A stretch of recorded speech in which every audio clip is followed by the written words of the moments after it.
वास्को शहरातले दामबाबाचे देवळा इतलेच पुरातन आणि जागृत देवस्थान म्हटल्यार श्री रुमडेश्वर देवस्थान. रुमडाच्या झाडान रचलेलो हो रुमडा वाडा आणि रुमडाचो ईश्वर असो आमचो रुमडेश्वर. कांय वर्सां पयलीं ह्या जाग्यार चाळीन रावपी रेल्वे वाठारांत काम करपी एमपीटी फॉयल घालो तांकां ब्राह्मणाचें दर्शन जावपाक लागलें. म्हणून हेंच्यांनी 125 वर्सांकून चड आशिल्ले ह्या रुमडाच्या झाडा सकयल एकजूट येवन नाल्ल पुजेक लायलो आनी घुमटी बांदली. ह्या वाठारांत खुबशे अपघात जाताले.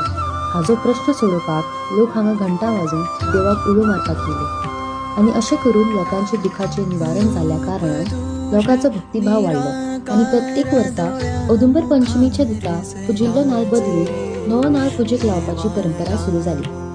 125 वर्सां पयलीं जेन्ना वास्कोच्या जोशी घराण्यान दामबाबाचो नाल्ल स्थापीत केलो तेन्ना दामबाबाक पयलो नाल्ल दवरपाचो मान मेळ्ळो तो श्री रुमडेश्वर देवस्थान हांगा. आनी ही परंपरा आज पर्यंत अशीच चालू आसा. कालांतर चाळीतल्या लोकांनी दर वर्सा नाल्ल पुजून महाप्रसाद, नाच आनी वेगवेगळे कार्यक्रम घडून हाडपाची सुरवात केली.